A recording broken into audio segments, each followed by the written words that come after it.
Welcome to Inspiring People, the show about inspiring people, those who are inspired and those who inspire others. We all know them. They're good examples, they're supportive, they embrace life, they live inspiring lives in their day-to-day actions, and in turn, inspire others to do the same. Hi, welcome to Inspiring People. My name is Mary Otto. I'm the host of the show. And with me today are two guests. First of all, Orlo Gilbert. Welcome to the show, Orlo. Thank you. And Orlo brought along another guest, and this is Rhonda Burnham. Thank you for being on the show, Rhonda. And Rhonda's role, as she explained it to me, and maybe you'd like to just share that with the viewers from the onset, is to do what, Rhonda? What is your role on the show today? My role is to express that Orlo is a very special person and the influence he's had over thousands of students, and he's a very humble person and would never admit to it. Okay, so we're going to get two perspectives maybe on some of the answers he gives, right? Sure. Okay. Well, first of all, Orlo, would you state your full name? Orlo Ray Gilbert.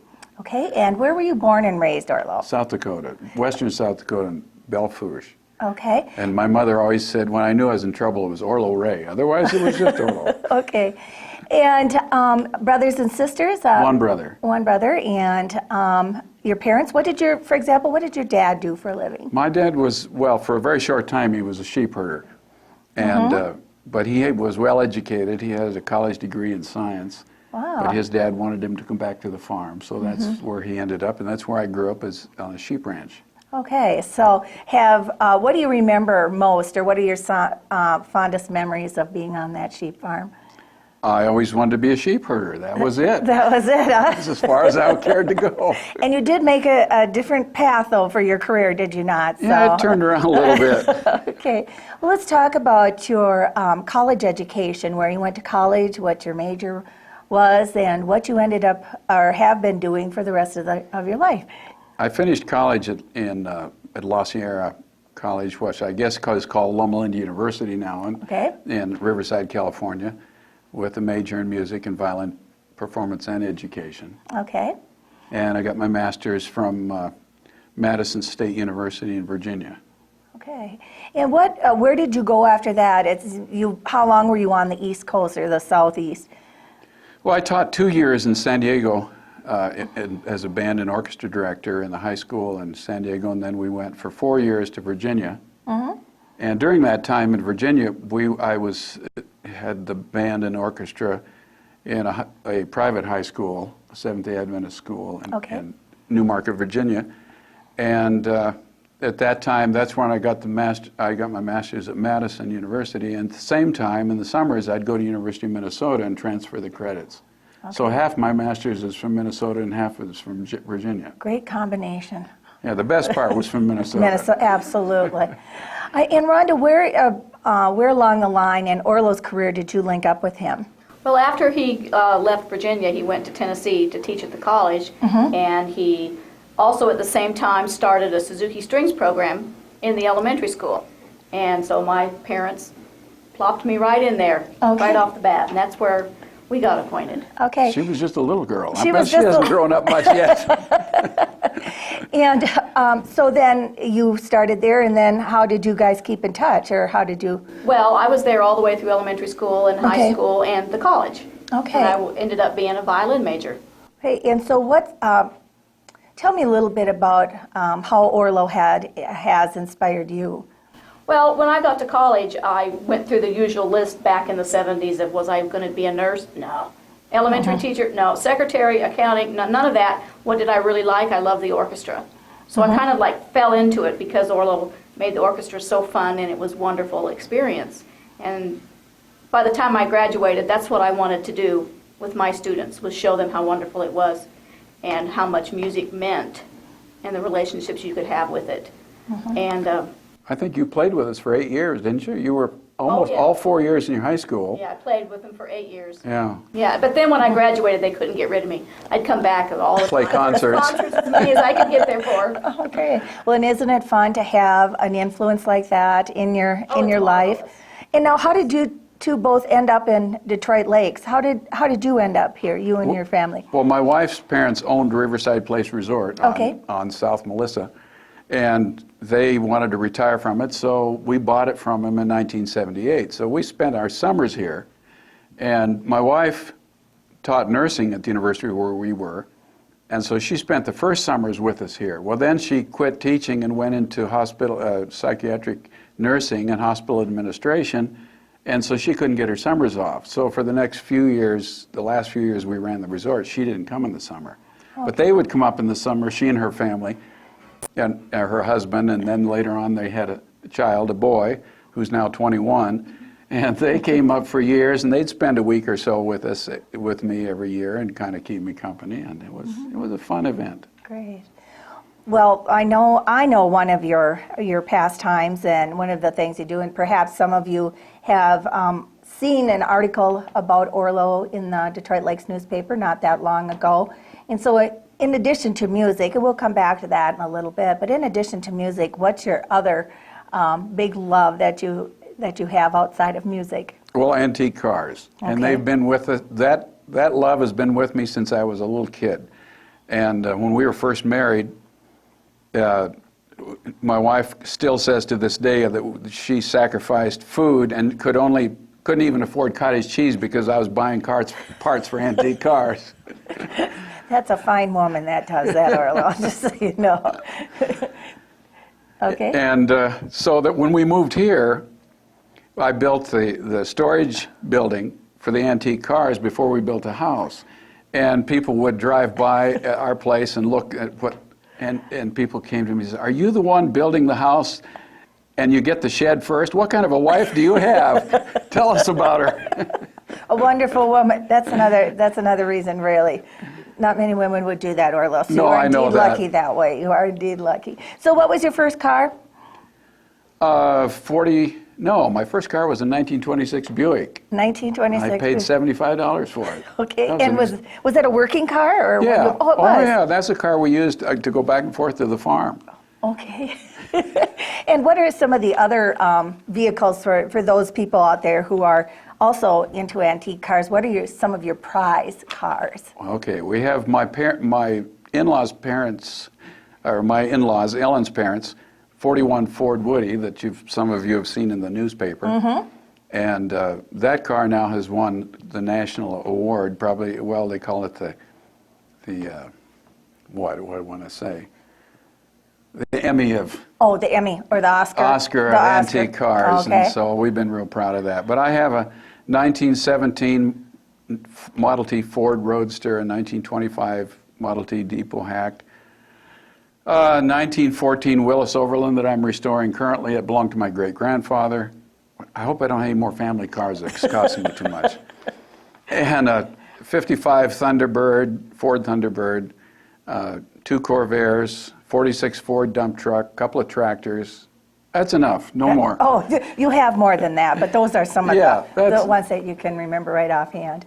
Well, along with that, we want to get back to your music career and some of the things that you continue to do in the area of music. We're going to touch base again about your car, your love of cars, and this part of the state and so on when we come back with part 2 of our interview with you and with Rhonda.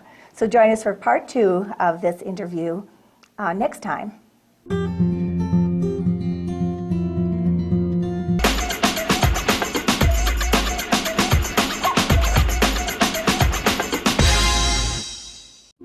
Welcome to Inspiring People, the show about inspiring people, those who are inspired and those who inspire others. We all know them. They're good examples, they're supportive, they embrace life, they live inspiring lives in their day-to-day actions, and in turn, inspire others to do the same. Hi, welcome to Inspiring People. My name is Mary Otto. I'm the host of the show, and with me today for part 2 of an interview is Orlo Gilbert. Welcome back, Orlo. Thank you. And his guest who is joining us, and that is Rhonda Burnham. Welcome back, Rhonda. Thank you. For those of you who maybe weren't able to see the first show, the first part of this interview, we're going to pick up with Orlo's love of cars and what he is doing with those cars. At the end of the last show, we just were able to find out some of the cars, some of his stars. Now we're going to ask him to finish on that a little bit. So let's talk a little bit more about, did you mention that there's an antique car club, or is there one in this area? Right. Our antique car club here in Detroit Lakes is called the 412 Lakes chapter of the Antique Automobile Club of America. We're one of the chapters in the huge.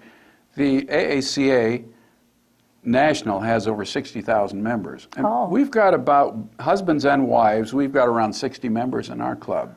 Okay. And there's about 5 or 6 of us that are active in the restoration of cars, and others just enjoy having cars and buying cars that they enjoy and driving.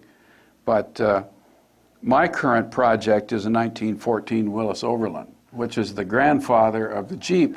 Oh. See, that's the same company that created the Willis Jeep. And this car was owned by my great-grandfather, and I was going to buy a 30s vintage Ford, and my wife said, no, don't do that. Restore that Overland. Now I've got the kitchen pass. I said, you know, this is going to cost. So all is well, and that's on its way. Things are happening. It's going to be about a 2-3 year project. Okay. And that's something you just leave here and work on it in the summers, or you work on it all year long. I have a heated garage. Oh, okay. And I don't want to let that work stay. No, it never stops. I'd like to tell the viewers that my relationship with Orlo began when I met him through community theater here in Detroit Lakes, Playhouse 412. I believe that's when we first met.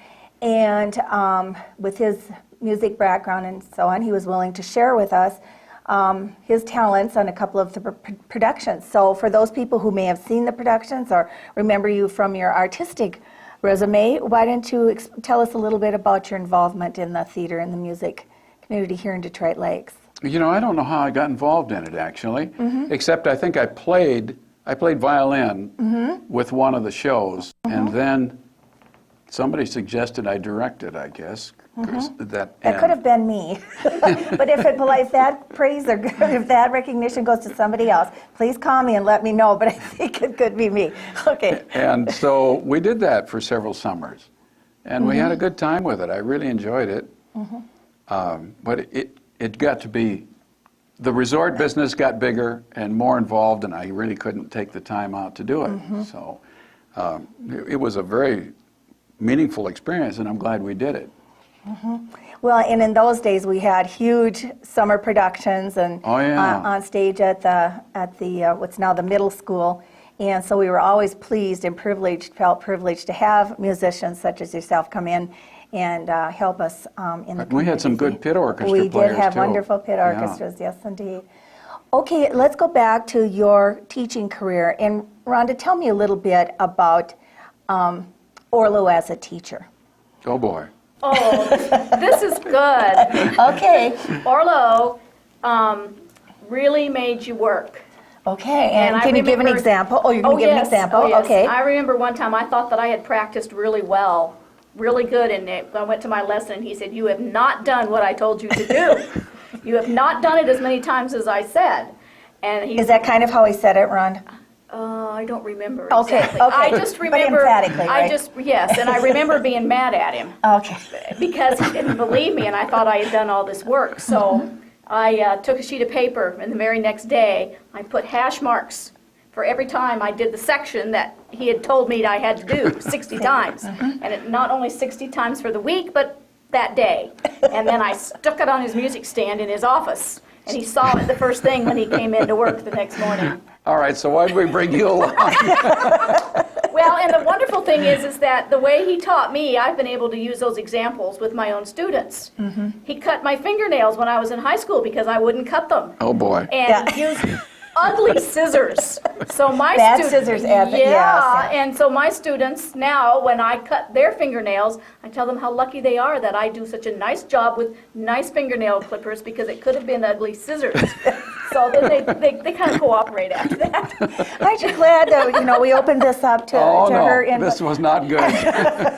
No, but really his attention to details is what produced his good orchestras and the finesse and the polish that he did with the performances with just students. And most of them weren't music majors. They were just kids who loved music and really enjoyed spending time with him as a person, because his antique cars were even going then.